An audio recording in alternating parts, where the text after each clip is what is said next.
Hey, Stepster. Stepsters! I'm Lasya. And I'm Kritika, and we're your trainers from Future Steps.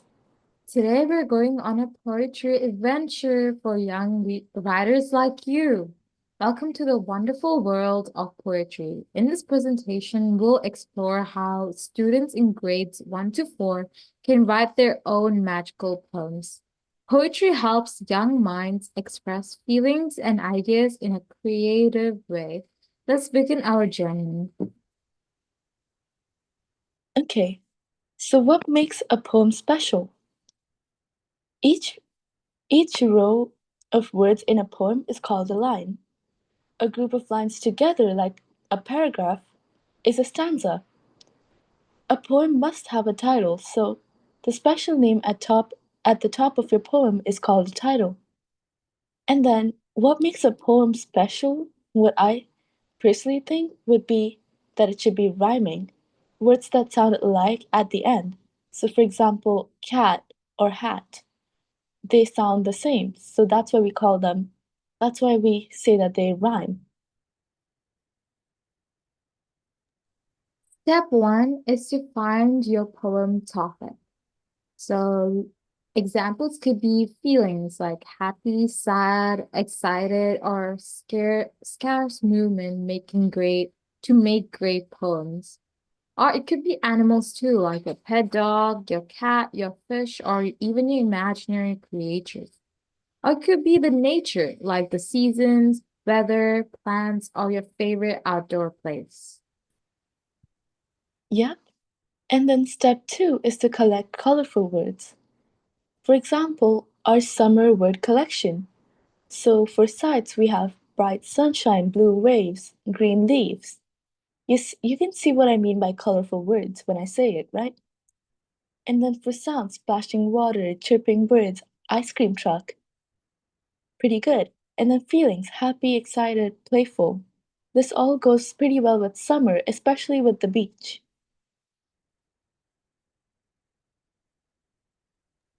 Next, let's look at your poem type. So choosing your poem type. It can either be a rhyming poem, like Kritika said before, how we had cat and hat. They almost sound similar, right? Those are rhyming words. And rhyming poems have words at the ends of lines that sound alike, like cat and hat or tree and bee. Some example of a rhyming poem, we have like a poem on the top and then that's an example too. And rhyming poems are basically they have like a line, a sentence, and then another sentence at the bottom, right? Like next to that sentence. And the top sentence, the very last word in the top sentence, and the very last word in the second sentence, they both rhyme. So it can be like, I have a brown cat and it likes to stay in my hat. Okay, you see how it has a cat and a hat? So that's called a rhyming poem. And then we have a haiku. These are like three lines with special patterns. So they have 5 syllables, or they have 7 syllables, and they again have 5 syllables. So the first sentence could be like 5 syllables, the second would be seven, and the third can be five, and it goes on like that. What do I mean by syllables is like when you like kind of say it, there should be like 5 beats to it. So like I am lost here. That's like 3 syllables, right? That's what we want, but we want 5 syllables, we want 7 syllables, and then 5 syllables again. If you have a poem like that, it's called a haiku. So you can try that too, but remember, you can like repeat yourself. It shouldn't just be like, oh, 5 syllables, 7 syllables, 5 syllables, and done with your poem. You can just still continue. You can go 5 syllables, 7 syllables, 5 syllables, and again and again. It doesn't need to end in just 3 sentences. And then we have the acrostic poems. This is when the first letter of each line spells out a word down the side of your poem. So maybe your first sentence starts with the C, right? And then your second starts with the A, and your third starts with the T. And when you read it, right? C-A-T. That's a cat. That's what we mean by acoustic poem. Yep, and haiku is probably one of the most popular ones, or most known. An acrostic is probably a really fun one. You should try it. You should definitely try writing that. Now, step 4 is to write your first lines. So start with your topic. For example, my fluffy cat. Add describing words like my fluffy cat with orange stripes. And then add action. For example, my fluffy cat with orange stripes jumps in place. And then add feeling to it. My fluffy cat with orange stripes jumps in place, making me smile. So that's how your line should be. And remember, because it's poems, every line must rhyme. That's why this is just one line. I'm only describing one line. And every single line should have all of these, and it should rhyme with each other. Next, add rhyme and rhythm. Like we talked before, do you know what rhyme is? And rhythm is just like the beats and like the syllables you have in the poem. So read it aloud. Tap or clap when while reading to feel the beat of your poem. Like before, how we counted syllables, just like try to read your poem by clapping every single syllable. And like I gave you an example. I am Lucia. That's how you do it.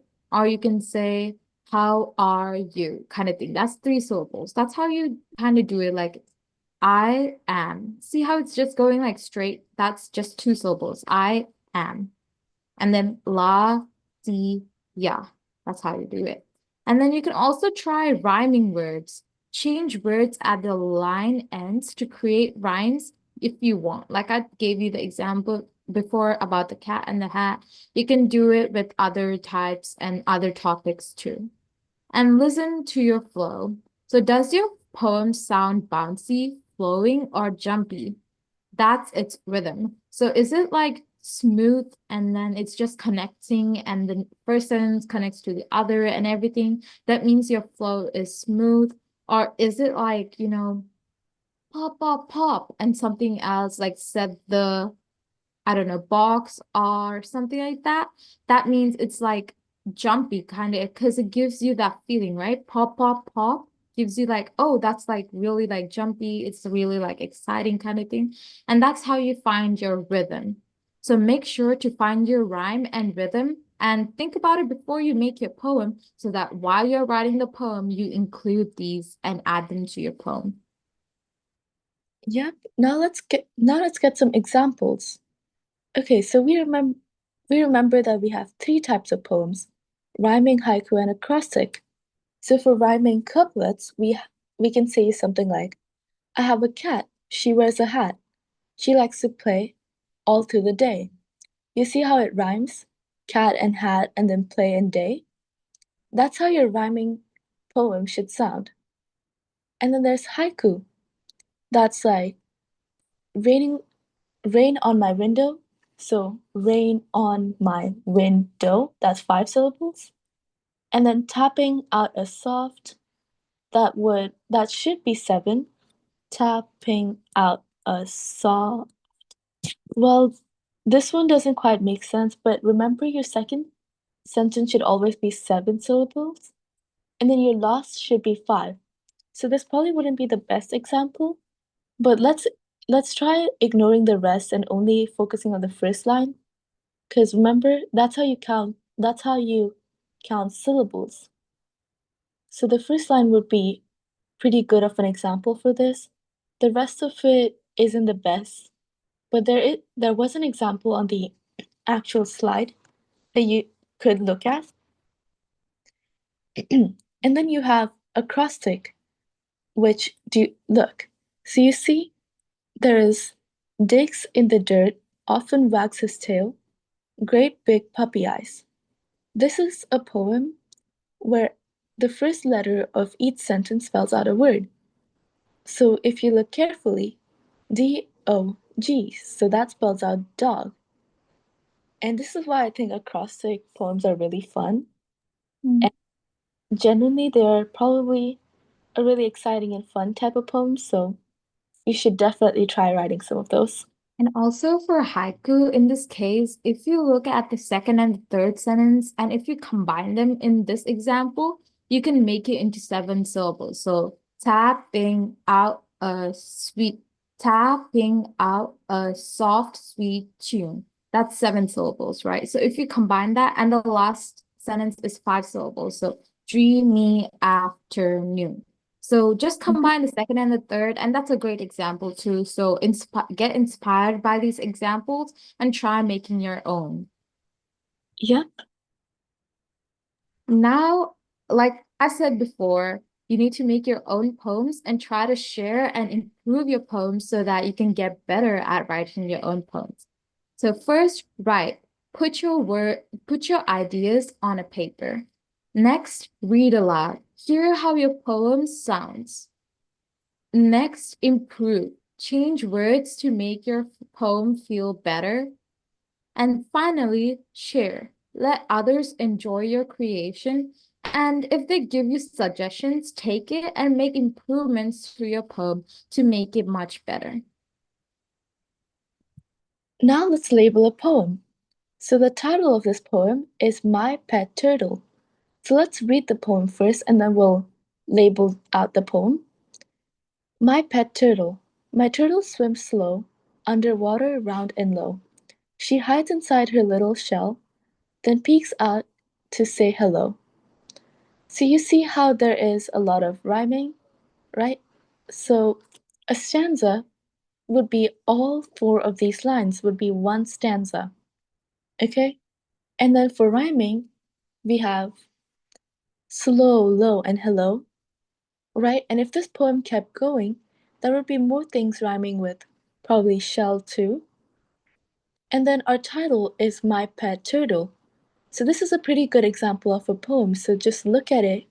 And this is how you'd expect your poem to look, except it can be longer or shorter, depending on how you'd like it. And the stanzas could be different. In this case, there are 4 lines that make one stanza. In your case, you could have 3 lines or 2 lines or 5 lines. It depends on how you would like your poem to look like. And that is all we have for you today. Definitely try writing a poem and try reading poems, understanding how other poets write it, and then you could improve your poem based on that too. And definitely read it to your friends or your family. And then, like last year said, get their suggestions and improve your poem through that. And if you have any questions, you can comment down below. Any questions, concerns, or comments, or any video suggestions. And if you do write a poem, you should definitely try to make it really fun and try to make it either one of the 3 types we said rather than just rhyming. Though a lot of people usually write rhyming poems because those are the simplest ones and a really, really common one. But the other 2 types are pretty good too, so you should definitely try writing haiku or acrostic too. So that's all we have for you today. Thank you so much for watching, and we'll see you in our next video then.